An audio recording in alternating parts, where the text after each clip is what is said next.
Ok, entonces seguimos con el intento inflexible. Primero podemos hacer una autoevaluación en una escala del 1 al 10. ¿Cómo calificarías tu intento inflexible frente a los obstáculos? Donde 10 es el máximo y 1 lo mínimo.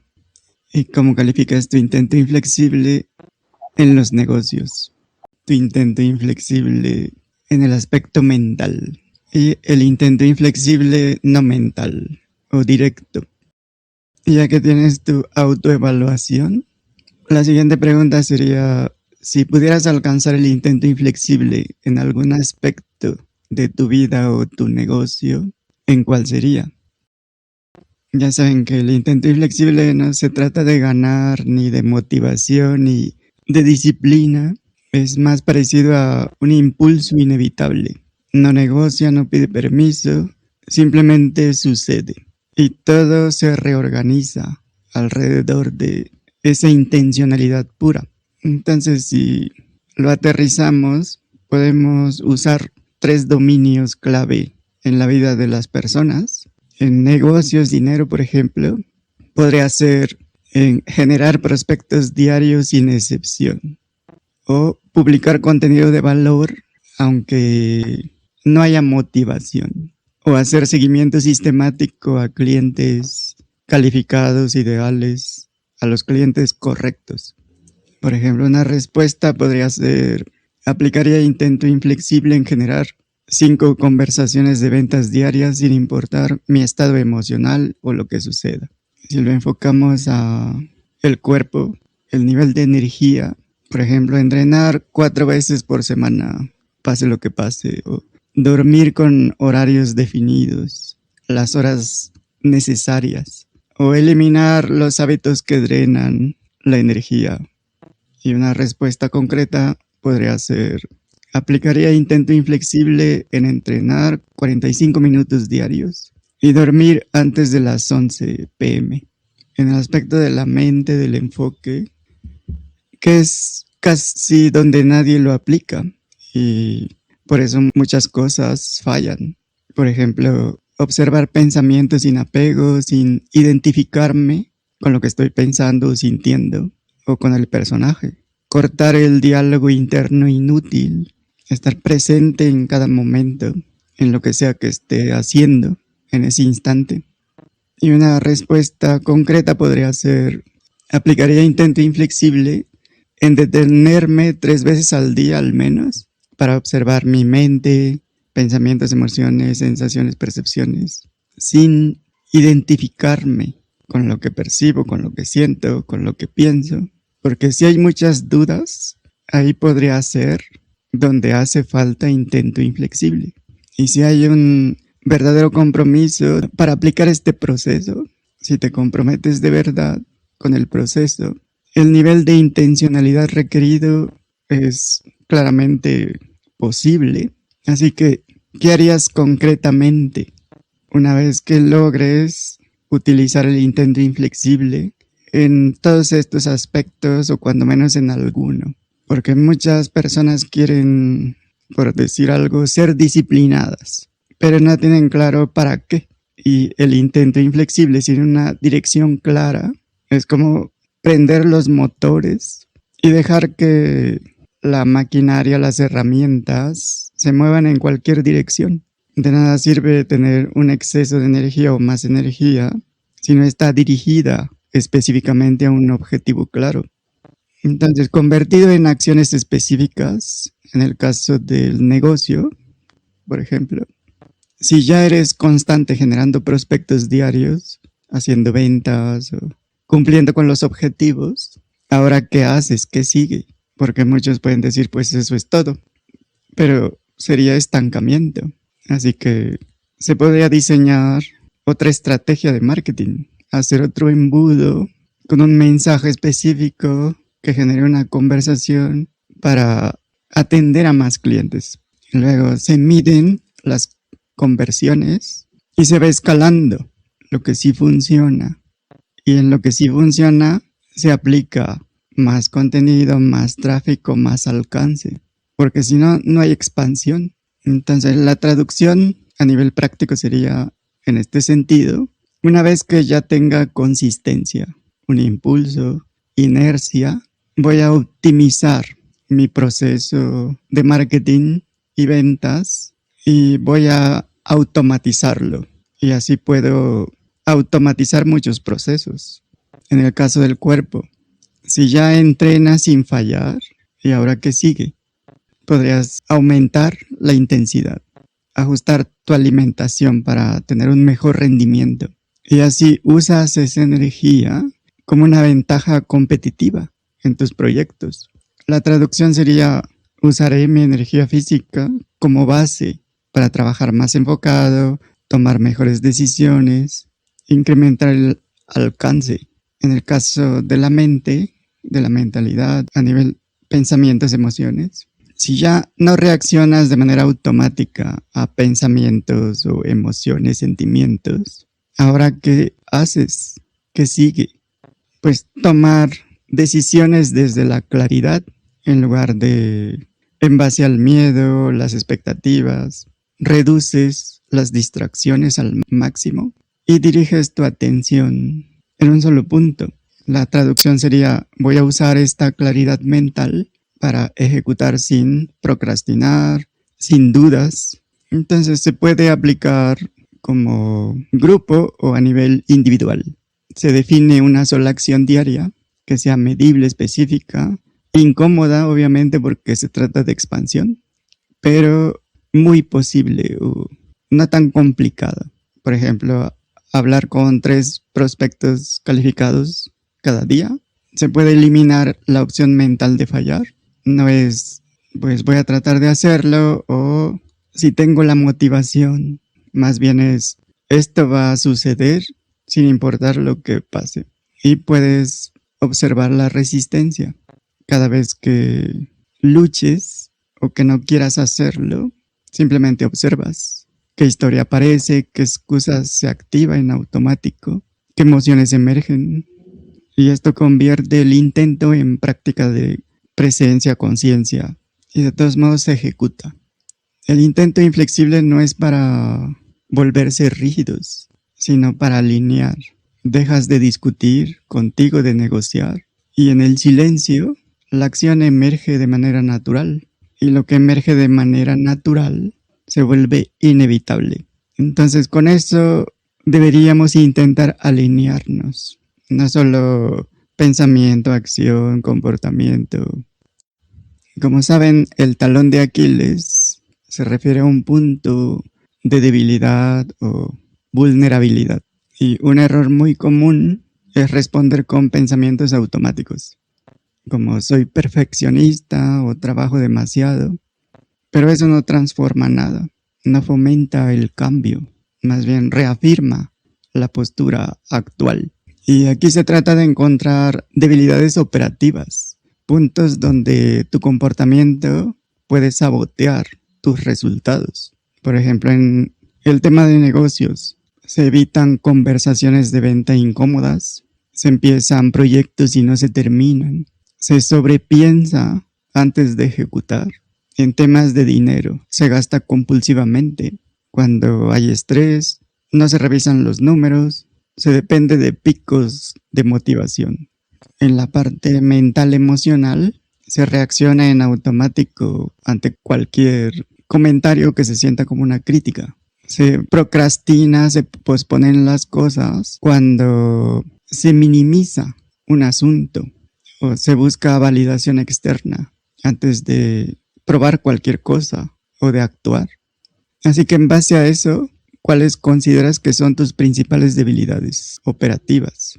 Y considera más de una. Se puede empezar con reconocer: mi principal debilidad es evitar conversaciones de venta cuando siento rechazo potencial o tiendo a dispersarme y empiezo varias ideas sin cerrar ninguna, sin concretar nada. Y puedes añadirle: esta debilidad me cuesta, por ejemplo, energía, oportunidades, tiempo, dinero. Y ahí ya empieza a doler y es algo que puedes usar para empezar a cambiar. Otro aspecto a considerar es si las personas que te rodean coinciden con esa percepción que tú tienes. Por ejemplo, tú dices, estoy en proceso, estoy analizando, pero otros tal vez perciban, nunca terminas nada o ni siquiera empiezas. Puedes preguntar a personas cercanas, ¿cuál dirías que es mi mayor punto débil en cómo trabajo, cómo me comporto, cómo tomo decisiones? Obviamente, sin defender nada, sin explicar tu comportamiento, simplemente escuchas. Y si encuentras coincidencias, ya identificaste un patrón. Y los patrones son circulares. Y si está en tu contra, pues va a seguir funcionando en tu contra. Si no encuentras coincidencia, es que obviamente hay cosas que no estás viendo. Tienes puntos ciegos. Otra pregunta. ¿Te consideras más escéptico o más optimista? ¿Y por qué? Y esta pregunta se trata de cómo filtras la realidad, tu realidad subjetiva. Por ejemplo, un escéptico mal calibrado ve riesgos, se paraliza, no actúa o analiza, pero no hace nada. A lo mejor justifica su inacción como una estrategia inteligente. Un optimista mal calibrado actúa sin estrategia, ignora las señales rojas, confía, pero no da seguimiento, no está evaluando qué funciona, qué no funciona. Y lo importante no es lo que ocurre, sino cómo respondes cuando las cosas se empiezan a complicar, a bloquear, a salir mal. Dos personas pueden tener el mismo problema, la misma situación, y uno puede colapsar mientras el otro se reorganiza, se ajusta, fluye. Así que la diferencia no es el problema, es cómo se responde ante la situación. Puedes usar ambos, el optimismo para actuar y el escepticismo para hacer ajustes. Por ejemplo, esto puede funcionar, voy a intentarlo, lo voy a lanzar, pero voy a medir conversiones y voy a corregir rápido, de acuerdo con los resultados. Y eso ya es muy diferente. Una respuesta podría ser, soy más optimista al iniciar, pero escéptico al evaluar resultados. Y eso me permite moverme sin quedarme atrapado. Recuerdo un momento en el que actuaste con intento inflexible. Si te cuesta identificarlo, tal vez no tienes claro lo que es intento inflexible. Por ejemplo, durante un periodo sin ingresos decidí contactar 10 prospectos diarios sin excepción durante 30 días. Y esto funcionó. Identifica una situación difícil que pudiste transformar de manera positiva.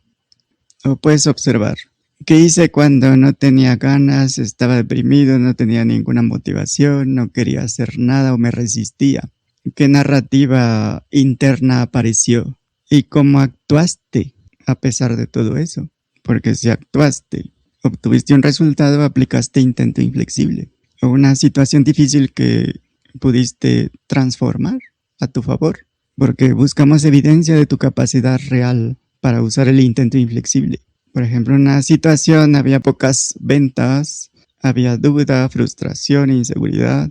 Analizaste tu proceso, cambiaste tu mensaje, aumentaste el volumen de acción de intentos y lograste transformar ese resultado. Aumentaste las ventas, disminuyó la frustración, comenzaste a confiar. Entonces, en este tipo de situaciones, lo importante es ver cómo lo hiciste, porque eso se puede replicar.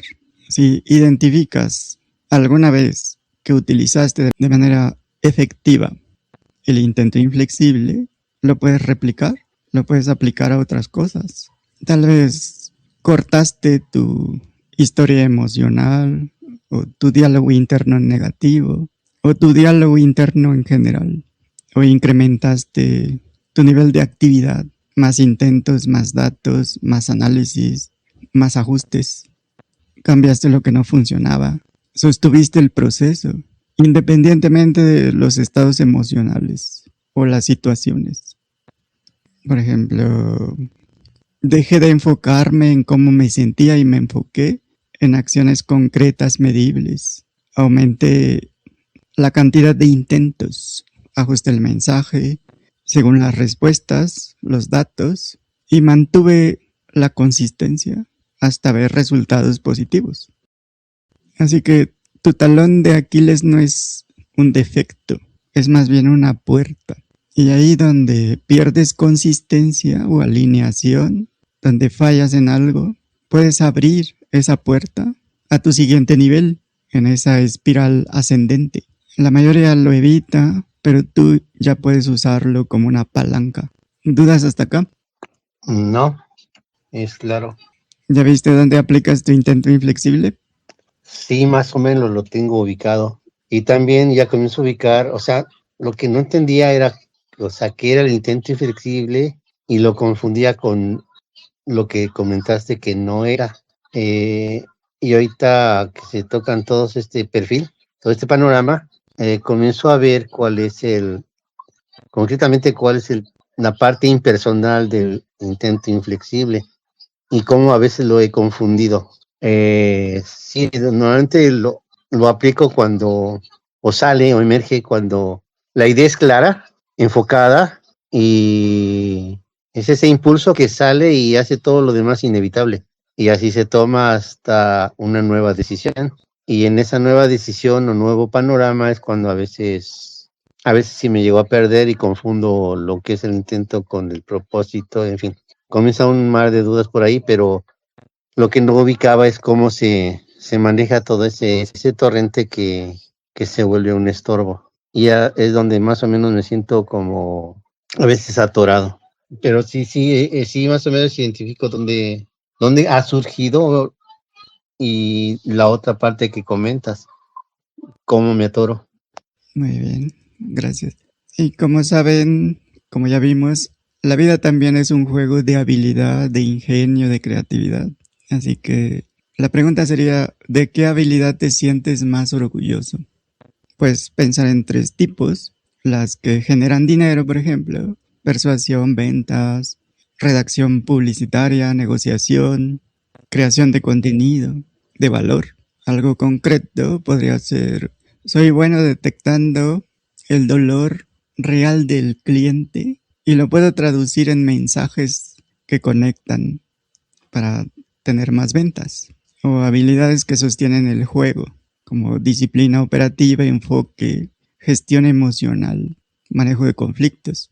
Por ejemplo, puedo trabajar aunque no tenga ganas y sostener el proceso a largo plazo. Es una acción sostenida. Habilidades invisibles que son las más poderosas, como ver patrones donde otros ven conflicto, problema, caos, o ver oportunidades, tomar decisiones bajo incertidumbre, aprender rápido. Por ejemplo, tengo facilidad para identificar que está fallando en un proceso y corregirlo rápidamente. Y puedes añadir: esta habilidad me ha generado resultados concretos, oportunidades o más ventas. Entonces reconoce una habilidad clave que ya tienes. Y una vez identificada, la siguiente pregunta sería: ¿cómo la desarrollas o fortaleces? Porque las habilidades no se mantienen solas. Si no estás entrenándolas, se oxidan, como muchas herramientas que están olvidadas en el cajón de herramientas. Su uso puede ser deliberado en lugar de automático. Por ejemplo, no solo vendes, sino que analizas cada conversación, cada negociación. No solo publicas ofertas, mides que convierte y ajustas, mejoras tu propuesta. Una respuesta podría ser: fortalezco mis habilidades analizando resultados, ajustando estrategias y repitiendo el proceso de manera constante para mejorar aún más. Otra pregunta: ¿qué nuevas habilidades te gustaría adquirir? Porque eso expande el alcance de tu juego. Pero aprender por curiosidad sin una aplicación práctica es puro entretenimiento. Así que, ¿qué habilidades podrían tener un retorno de la energía invertida? Por ejemplo, en los negocios, cierre de ventas de alto valor, o historias persuasivas, o automatización de procesos. En la parte mental emocional, regulación emocional, atención sostenida, pensamiento crítico estratégico. Por ejemplo, quiero desarrollar habilidades de cierre de ventas, en llamadas, por ejemplo, para aumentar mi nivel de conversión. La otra pregunta, ¿y cómo planeas hacerlo? Porque ahí es donde la mayoría se queda en puras ideas y así no va a haber un resultado. Un método simple de adquisición de habilidades podría ser aprendizaje enfocado. 20% de teoría y 80% de práctica, de aplicación práctica de esa teoría. Y así tu enfoque está en la aplicación práctica. Y la información que consumes es para aplicarla, no solo es para pasar el tiempo. Entonces puedes aprender ventas y luego ese mismo día empezar a hacer propuestas, hacer ofertas. También hay que medir, porque si no se mide, se ajusta sin saber exactamente qué ajustar o se trata de ajustar cosas que no son realmente relevantes. Es jugar a ciegas. La repetición no es simplemente repetir más de lo mismo, sino en cada repetición ajustas algo, porque solo así hay mejora. Así que una respuesta podría ser: voy a practicar cierres en llamadas diarias. Voy a analizar los resultados. Voy a ajustar mi enfoque cada semana.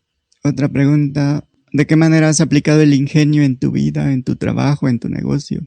Porque todos los humanos lo tienen. Es la capacidad de encontrar puertas donde otros ven muros. No es inteligencia académica, es adaptabilidad creativa bajo presión. Por ejemplo, en negocios, convertir pocos recursos en resultados medibles.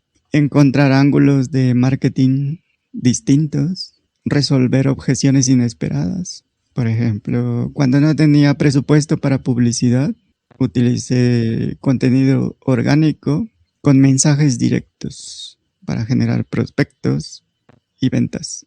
En la vida, resolver problemas con pocos recursos o sin tener los recursos ideales. Tomar decisiones rápidas en medio de la incertidumbre. En las relaciones, poder comunicarte de forma estratégica. Manejar los conflictos sin escalar la tensión. Otra vez el problema de pocas ventas. ¿Cómo aplicas tu ingenio? Cambias el mensaje, pruebas otros canales, ajustas la oferta, intentas más intentos. Así que la traducción sería: no tenía más recursos, así que cambié la forma de jugar con lo que ya tenía. Las habilidades se pueden ver como si fueran llaves. Muchos solo las coleccionan, pero nunca las usan para abrir nada. Otros, con unas cuantas llaves, pueden abrir muchas puertas, porque saben cuándo, cómo y hacia dónde girar, y eso requiere ingenio. Así que no se evalúa el talento, sino la consistencia. Obviamente, entre más se intenta, más aumentan las probabilidades de conseguir el resultado. También está el manejo de la retroinformación. ¿Cómo reaccionar normalmente ante las críticas que consideras negativas? Y no respondas con lo que debería ser, sino lo que realmente pasa en ti en los primeros segundos. Hay 3 patrones muy comunes. La defensa en automático. Justificaciones, explicaciones, contraataque. Y lo que piensas es: no entienden mi situación, mi contexto. O cuando sientes una contracción, te lo guardas, dudas de ti, pierdes impulso y piensas: tal vez no soy tan bueno en esto. Y un uso estratégico que es poco común es escuchar, filtrar, extraer valor sin engancharte. Recuerda la última crítica que recibiste y nota cómo fue tu reacción inmediata, lo que pensaste y lo que hiciste después. Y ahí vas a encontrar un patrón que obviamente se repite cada vez que recibes una crítica. Siguiente. ¿Cuál es tu respuesta habitual ante comentarios desfavorables? Y hablamos aquí de comportamientos visibles. Los ejemplos comunes: responder impulsivamente, o ignorar por completo, o tomarlo como algo personal, o hacer preguntas para poder entender, aclarar la situación. Así que en un nivel funcional, cada crítica la puedes convertir en algo útil que contenga información accionable. Si detectas ruido, pues esa opinión no tiene fundamento. Y normalmente las críticas hablan más del que critica que del criticado. Por ejemplo, te hacen un comentario. Tu producto no sirve o tu contenido no aporta nada. La respuesta reactiva es la defensa o cerrarse o defenderse. La respuesta estratégica sería preguntar por qué no sirve, o por qué dices que no sirve, cómo podría ser mejor, o qué parte específica sientes que no te aporta nada, que no tiene ningún valor, algo concreto. Y así conviertes la crítica en información valiosa. Esa es una mejor perspectiva. Cómo convierto todas las críticas en información valiosa aplicable para mejorar lo que sea que se esté criticando. Incluso puedes invitar a las personas a que critiquen un producto, un servicio, o te critiquen a ti, pero ya tienes el enfoque correcto, útil. Siguiente pregunta. ¿Qué puedes hacer para mantener una actitud equilibrada y constructiva? Y aquí no se trata de volverse espiritual, sino funcional. Puedes pensar en esto como instalar un pequeño sistema operativo interno.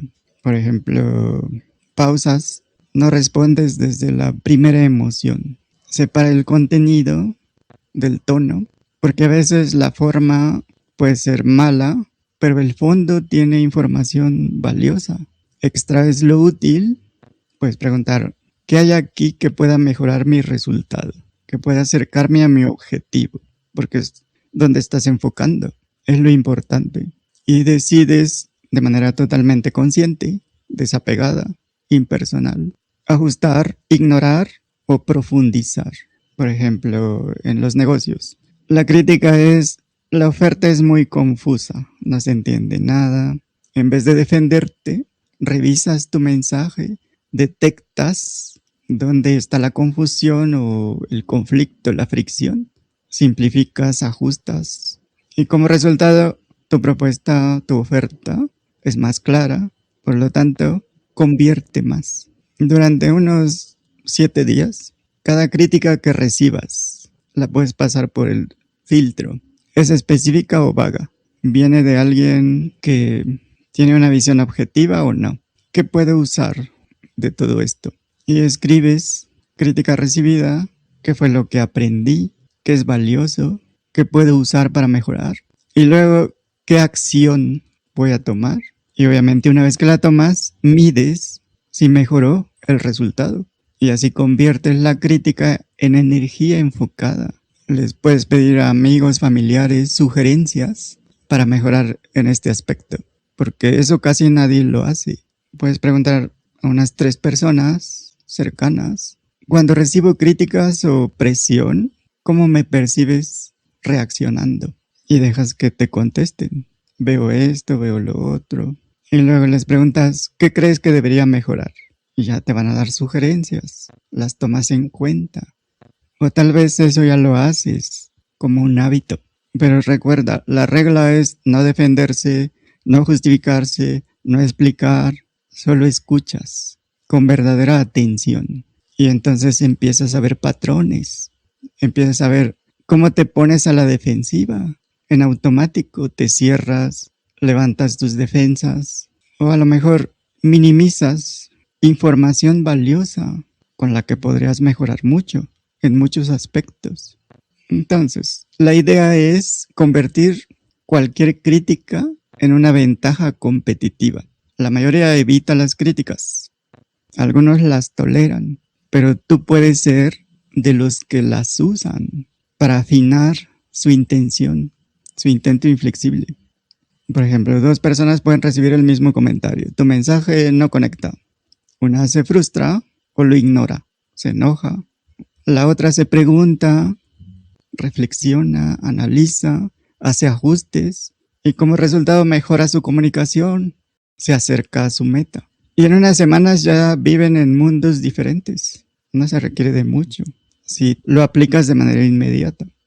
Y mucho menos si se vuelve algo constante. Ese es el uso adecuado de la retroinformación. Y se pueden hacer simulaciones en grupos. Por ejemplo, en parejas. Uno da retroinformación directa, el otro simplemente hace preguntas, pero sin tratar de defender nada, sin justificar nada. Hace preguntas útiles. Entonces, una vez que recibe esa información, debe decir qué parte encontró que es de utilidad y luego qué acción concreta va a tomar, porque se debe aterrizar. Luego se cambian los roles y así se puede entrenar la mente para que no colapse. Y en lugar de eso, empiece a procesar y a convertir esa información en algo útil, práctico. Y ya deben saber que la crítica no define realmente el valor de nadie. Lo que sí puede hacer es afinar tu nivel de ejecución. Si reaccionas, pierdes mucha información, pierdes poder, pierdes energía, porque ya la inviertes en sentirte mal o en justificaciones, explicaciones, pretextos. Pero si observas y eliges usar esa información de manera práctica, recuperas tu poder, tu energía. Es como pasar de ser golpeado por olas a aprender a surfearlas. Ya vimos que el cambio es inevitable. Es como un visitante que no toca la puerta, simplemente entra, la derriba, desacomoda o reacomoda los muebles y se sirve un café.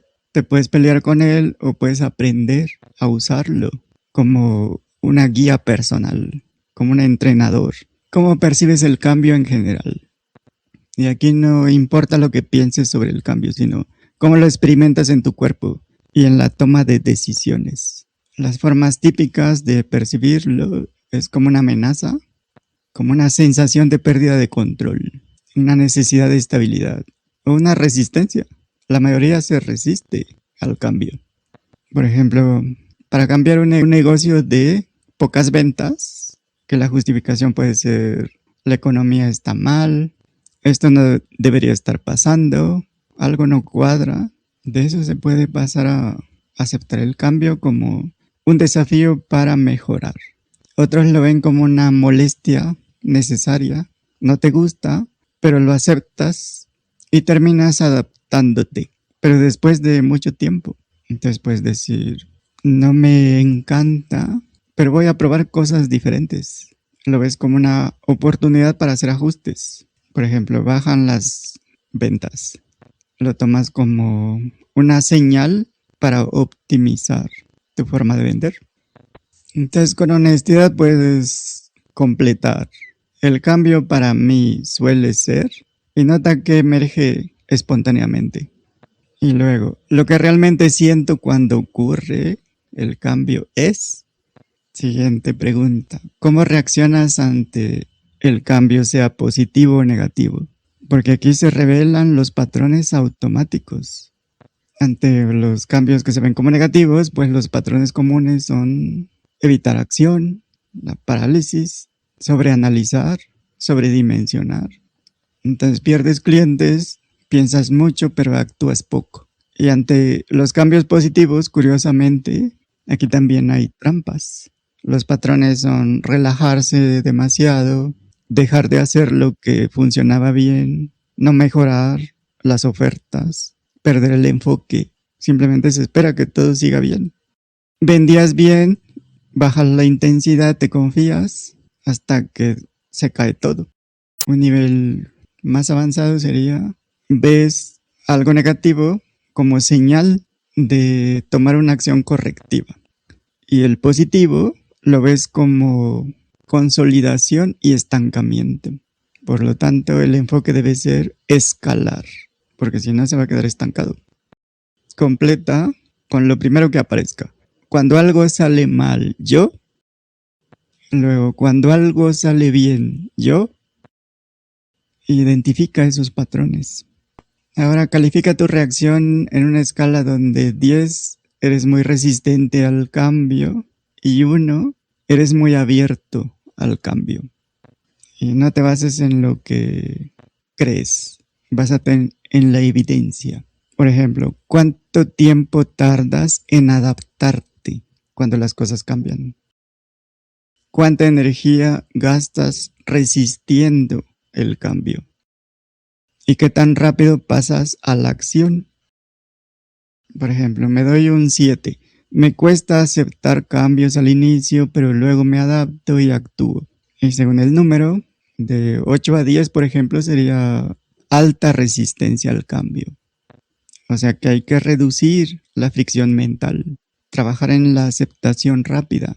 Y para eso te puedes entrenar actuando antes de que te sientas listo, antes de que te sientas preparado.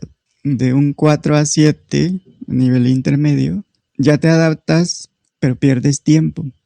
Puedes acelerar la transición. Como te entrenas, reduces tiempo entre impacto y acción. O sea, se presenta el cambio y actúas lo más rápido posible. Si estás entre 1 y 3, que tienes alta apertura al cambio, te adaptas rápido. El riesgo es que tal vez estás cambiando demasiado sin consolidar nada. El entrenamiento sería sostener procesos antes de pasar al siguiente. O sea, primero enfocas, consolidas o estabilizas antes de seguir con otro. Como dinámicas, hay que hacer microcambios diarios. Puedes tú agregar cambios intencionalmente.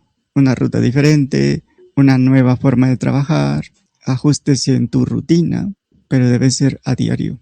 Y entonces notas qué resistencias aparecen y qué historia mental emerge, qué narrativa. Sigues actuando a pesar de la incomodidad. Y entonces ya ves, el cambio nunca fue un problema. El problema era cómo yo reaccionaba. Pero ya te estás entrenando para mejorar tu forma de actuar. Y regresando al ejemplo de pocas ventas, la reacción de resistencia hace que se culpe al mercado, a la situación del país y esperar a que las cosas mejoren, que el gobierno se encargue, que la economía se estabilice. Eso es muy común. Pero en cambio puedes analizar los datos, ajustar tu oferta, actuar de otras formas, de manera masiva, hacer muchas pruebas. Y eso va a aumentar las ventas. El error común es relajarse, confiarse, cuando se debería estar documentando qué funcionó y cómo lo puedo escalar. El cambio no es lo que rompe tu estabilidad, sino lo que revela donde dependes de tu aparente estabilidad. Si el cambio te domina, pues reaccionas. Si lo entiendes, puedes responder de manera adecuada. Y si lo usas para expandirte, para ser cada vez mejor, lo aprovechas. ¿Qué enfoque te parece más inteligente? Y en ese momento ya no estás jugando a la sobrevivencia. Aquí ya estás jugando a adaptar el juego a tu favor. Otra pregunta. ¿Qué te gustaría cambiar en tu vida o en ti mismo? Por ejemplo, lo que se ve el comportamiento. Procrastinar menos, ejecutar más, mejorar los hábitos. Por ejemplo, quiero dejar de postergar y poner en ejecución mis ideas todos los días. O puede ser un patrón interno, miedo al rechazo, necesidad de validación, perfeccionismo. Por ejemplo, quiero dejar de evitar tomar acción por miedo a fallar, por miedo a la crítica, por miedo a equivocarme. También en tu identidad operativa, cómo te percibes al actuar. Por ejemplo, quiero convertirme en alguien que ejecuta sin tener que negociar consigo mismo. Entonces completa en 3 capas. Lo que quiero cambiar, visible, lo que realmente lo causa y en qué me convertiría si cambio esto. Y puedes ver cómo te beneficiaría ese cambio. Por ejemplo, en negocios, ingresos. Si ejecuto consistentemente mis estrategias, generaría más clientes, tendría más ingresos, estaría más estable. En cuanto a la energía, dejaría de gastar energía en pensar, la utilizaría para actuar lo más rápido posible. Claridad mental como un beneficio. Reduciría la duda constante. Tomaría decisiones mucho más rápido. Un beneficio en tu identidad. Por ejemplo, me vería como alguien confiable para sí mismo y por lo tanto para los demás. Entonces completa con lo primero que aparezca. Si logro este cambio, en 3 meses mi vida se vería, y describes cómo se vería. Por ejemplo, si quieres dejar de evitar hacer ofertas, propuestas para cerrar tus ventas o vender más, que aquí la causa sería miedo al rechazo, tu nueva identidad sería alguien que actúa independientemente de la respuesta. Y como beneficio tendrías más ingresos, más oportunidades, más confianza en ti mismo. Y se puede hacer también en grupos. Se elige un cambio. Se traduce en acción diaria. Por ejemplo, ejecutar más algo. 3 acciones clave. Contenido, seguimiento, ventas o ofertas. Y no importa cómo te sientas, lo haces y observas qué resistencia apareció y qué hiciste a pesar de eso y qué pasó. Y obviamente en unos días algo va a cambiar en términos de resultados y en términos de cómo te ves a ti mismo. Y no estás cambiando porque quieres cambiar, estás cambiando cuando el costo de quedarte igual se vuelve más claro que moverte y hacer lo que está alineado con el resultado que quieres, ¿no? Entonces puedes completar. Si no cambio esto en un año, mi vida se verá así. Y eso lo puedes usar como un motivador, como una fuente de entusiasmo. A menos que quieras que tu vida se siga viendo igual. Obviamente, si quieres que se vea diferente, hay que hacer algo diferente. Cualquiera que sea el cambio que elijas, trabajar no es casual. Es el punto exacto donde tu vida actual se sostiene. Y si mueves ese punto, todo se va a reconfigurar. No tienes que cambiar todo, solo el punto exacto que sostiene tu vida. Así que te enfocas en cambiar lo que hay que cambiar y lo sostienes el tiempo suficiente hasta que cambie. Y para entrenar esto, cambia algo en tu rutina diaria. Haz algo diferente todos los días. Deja de hacer algo que haces de manera compulsiva. Nota cómo reaccionas. Identifica qué revela esta experiencia sobre tu capacidad de adaptación ante lo nuevo, lo diferente, lo inesperado. Y luego lo comparas con la calificación que te pusiste. Si coincide, si estás realmente abierto al cambio o estás muy resistente al cambio. La autoimagen. Soy simplemente una persona gorda y punto. Pero si entiendes la naturaleza constante del cambio, puedes ver claramente por qué ese tipo de afirmaciones no se sostienen, no tienen sentido. Y sin embargo, la mayoría van por la vida cargando imágenes inadecuadas de sí mismos. No se reconocen como seres dinámicos, en transformación continua. Se ven más bien como entidades fijas, congeladas en el tiempo. Y eso no es un detalle menor, es simplemente un filtro, una lente. Y ese lente puede sabotear o también puede impulsar cualquier intento de mejora. Si alguien se repite, soy una persona gorda y que no solo describe su situación actual, dicta un destino, como si estuviera predeterminado. Así que desde esa perspectiva, cualquier intento para transformar su cuerpo se va a debilitar, incluso antes de intentar cualquier cosa diferente.